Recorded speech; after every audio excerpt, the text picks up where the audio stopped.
Hello and welcome to Redemption. This is Chris and this is my first episode of Tales of Redemption, which is where I'll be sharing the stories of those who have died in the care of a facility in the troubled teen industry.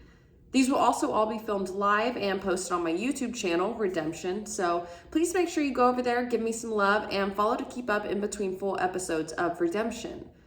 Today I'm going to share with you the story of Connie Munson, who was hit by a vehicle during an escape attempt. She was only 14 years old and passed away on August 1st, 1980 at Bethesda Home for Girls. 14-year-old Connie Munson died when she was a so-called student at the Bethesda Home for Girls. Some sources claim that she was in the process of running away when she was killed by passing traffic, and others state otherwise. But does it really matter? A girl named Pam Pellegrini survived the accident, but she was not able to aid the authorities into what took place that day. Now, had Connie not been detained at the Bethesda Home for Girls, she would have gone on to live a full life. The program itself later got into legal trouble of other kind and it was closed down. And then the campus burned to the ground some years later, but it was too late for Connie Munson. Here's a reading from a newspaper article that was following the death of Connie. Pam Pellegrini, one of the two girls struck by a pickup truck early Tuesday while they were walking on Mississippi 42 east of Petal, remains in critical condition today at Forest General Hospital, where she's being treated for head injuries. The other girl, identified as Connie Munson, a runaway from Bethesda Home for Girls, was killed in the accident and she was 14 years old. The runaways ranged in ages from 12 to 17 years old. Miss Munson is survived by her mother, Miss Irene, from Colorado, and her remains are being sent to Lakewood, Colorado for services and burial. Now, I read on Reddit about Bethesda Home for Girls, and I read an account by a woman who claims to have been there, and she says this: Connie, Ginger, Lisa, Andy, Missy, and I think one other girl all ran together. Ginger had gotten on pull duty with me and she had cut the wires to the alarms on the windows. They had gotten in the storage room where all of the old clothes that the girls came in were kept, and they got pants and other clothes to have for the run. In the middle of the night, all 6 girls went out the window and left. They found a place to stay at some ladies' or a girl's house for the rest of the night and I think a part of the day.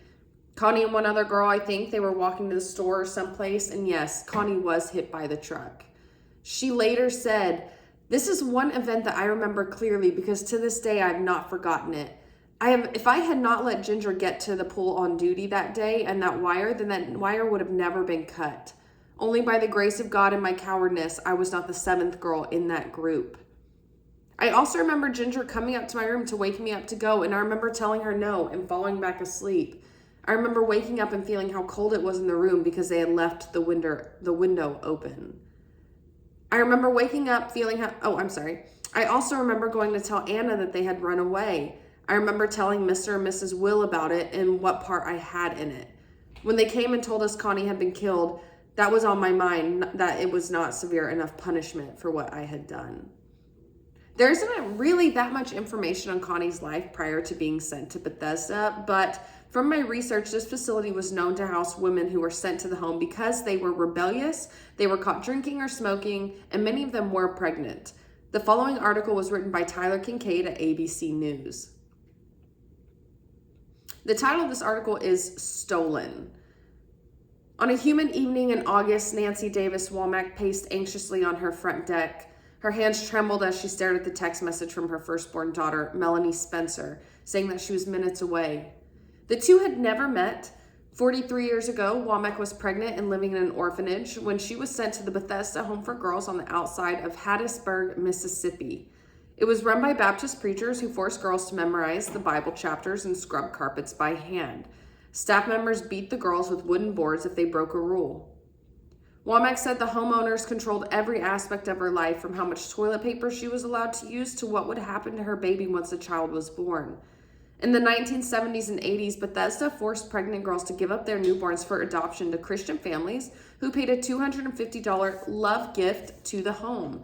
According to an ABC News investigation based on court records and interviews, a former judicial officer recently called the facility a baby-selling factory. Now, Womack, 16 at the time, fantasized about running away and raising her baby on her own, but the home's doors were always locked and she didn't have a chance. I cried every day, she recalled. But I would cry while we would pray, and that way they thought, wow, she's really getting in touch with God because she's praying. But it wasn't that. She gave birth in June of 1979, and she was never allowed to hold her baby. Now, more than 3 decades have passed since a federal lawsuit and a state investigation exposed the abuse of hundreds of girls that endured at the Bethesda home for girls, forcing the home to close. Yet, the shadow of Bethesda lingers. In recent interviews, more than a dozen former residents, most of whom are speaking about their experiences publicly for the first time, describe their ongoing trauma from the months that they spent locked up at Bethesda as children. The women said their relatives sent them to that home because they were rebellious, they were caught drinking or smoking, and many of them were pregnant. To corroborate their stories, NBC News obtained hundreds of pages of court records from 4 states, including some that had been long tucked away in the National Archives, reviewed archival materials including photos, paperwork, news stories, and advertisement, and interviewed attorneys who handled cases related to Bethesda. I'm going to pause really quick because I need to open the blinds for my crazy cat.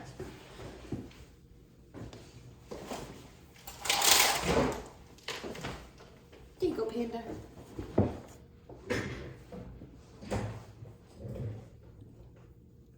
Now, I also wanted to make sure that I included Trisha's account of her time at Bethesda Home for Troubled Women. She recounts her story to Brad Bennett, who is an interim editorial director at Southern Poverty Law Center. And it's fascinating. This was written January 4th, 2018. Trisha had no idea what was in store for her on that fateful ride to the Piggly Wiggly supermarket in the mid-1980s. The teen, who was living in a Christian home for wayward girls, was told to accompany another girl and the wife of the home's director on what she thought was a grocery run. When they arrived at the store's parking lot, the other girl, who was 9 months pregnant, began to give birth in the back of the van. Out of nowhere, a man appeared, slid open the van door, and handed the director's wife, nicknamed Mama, a stack of $1 bills, and then he whisked away the freshly born baby. Mama handed the money to Trisha. Before the afterbirth was delivered, I had been given a stack of cash, Trisha said. I was told to count the money to make sure there was $250 there. I had to count the money 3 times because I was so nervous and scared of getting it wrong. The next day, the girl was removed from the home and I never saw her again. Now, Trisha was one of dozens of girls who lived in the Bethesda Home for Girls near Hattiesburg, Mississippi in the 1980s. Many had been sent there by their parents because they were pregnant and unmarried, or they just had behavioral issues. Bethesda's veneer of benevolence masked a grim reality. Girls lived virtually as prisoners. They were locked up, cut off from the outside world, paddled until they were bruised or bleeding, forced into highly subservient roles, and emotionally abused in many ways. They endured the kind of mind control tactics one expert said were typical of religious cults and Nazi concentration camps. Once, a group of girls tried to run away, but their daring escape attempt ended tragically when one of them was run over and killed by a truck, that person being Connie Munson. An SPLC lawsuit helped expose the abuses at the home and ultimately shut it down. Now, at the age of 47, Trisha, whose last name has been withheld to protect her identity, has chosen to share her experience. She was just 13 years old when her parents sent her to Bethesda from their home in Kansas. Trisha was not pregnant. The only unforgivable sin that she had committed, at least in the eyes of her adoptive parents, was questioning the Bible. The Bethesda Home for Girls presented itself as just the thing to help a troubled girl. Redemption Ranch Incorporated, the parent organization, took girls from its various homes on singing tours of churches across the country to help raise money. During these programs, Bob Wills, a fundamentalist Baptist minister and Bethesda's director, would bring the girls before congregations where they would give what Trisha described as forced testimony, praising the home that they secretly loathed. Now, before the girls entered Bethesda, their parents were required to sign a contract and agree to leave their daughter there for at least a year. They could not contact the child for at least 3 months. The girls quickly discovered that they would be forced to live by an authoritarian code of conduct that reflected the fundamentalist religious beliefs of their caretakers. Bible verses about sinfulness coupled with mental and emotional abuse were used to control the girls, according to the SPLC's complaint. We were taught not to trust anyone, not to let our needs be known to others, Trisha said. We were taught that our needs were nothing in those around us and that they were wrong.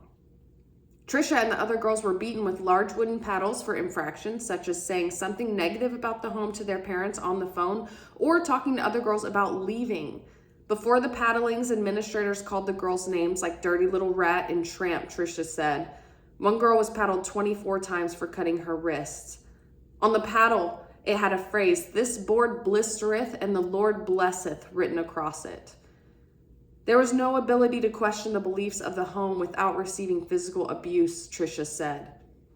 When the girls wrote home, their letters were read by Bethesda officials. They were forced to rewrite them until they were approved. Incoming letters were reviewed by the staff, and content deemed objectable was blacked out. Friendships were also discouraged, something Trisha experienced when she befriended another girl. When it came to light, we were moved to separate halls of the dorm and we were not permitted to talk, she said of the friendship. I did not follow that too well, and more than once I ended up writing hundreds of sentences and then receiving licks. Despite the directors claiming that they did not charge fees, the contract's parents stated that the home would accept a monthly donation of up to $250 to cover the cost of each girl. More than $160,000 was received by the home in gifts from churches and individuals in 1981, according to court documents. Many pregnant girls were forced to give up their babies for adoption in exchange for a $250 payment for medical costs. To Trisha, it appeared that nothing would ever change. But even before she arrived at Bethesda, events were in motion that would eventually shut it down. In the early 1980s in Alabama, a police officer asked SPLC founder Morris Dees for help. He needed someone to get his 19-year-old pregnant daughter, known as Candy, in court papers out of Bethesda.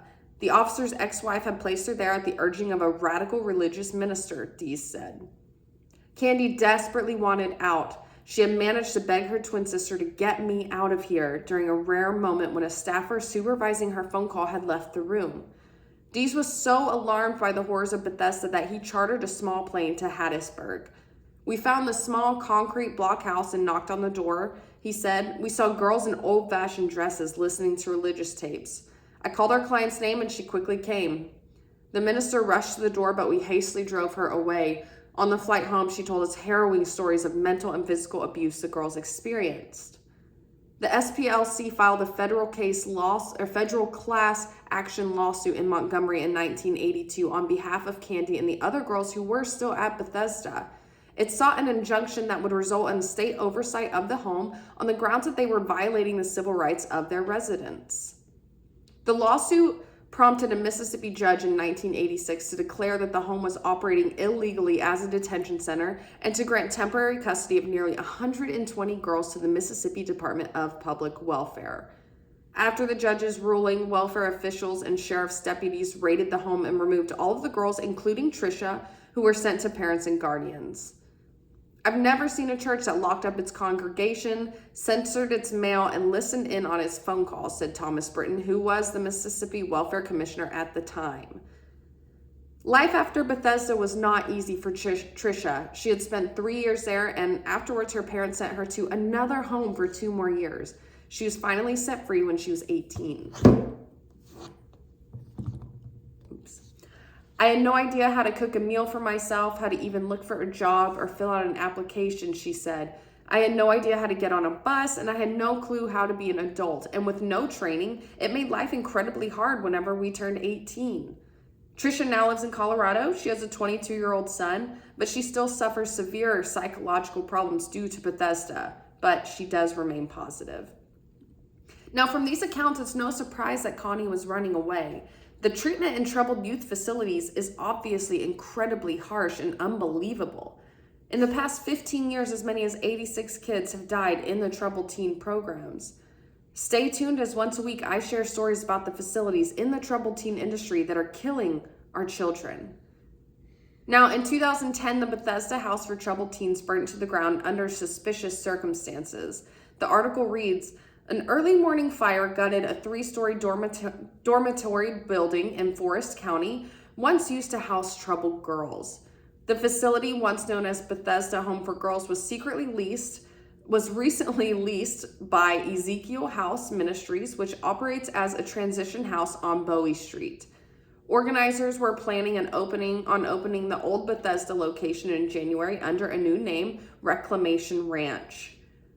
The facility, which included 3 buildings on the grounds, included the dorm, which was open as a drug and alcohol rehabilitation facility. The home was founded in the 1970s by evangelist Lester Roloff as a home for troubled and unwed girls. It changed hands several times before closing in the late 1980s. Officials with Ezekiel Ministry say that they suspect arson since there was no power hooked up to the building. Now, a photo of Connie will be posted on my Instagram, Redemption the Podcast, so please follow. If you have any corrections or cases that you think should be covered, or if you know anybody who has experienced this firsthand, please privately message me there or on any other social media platform. Make sure you like and subscribe and follow us. I'll see you guys later.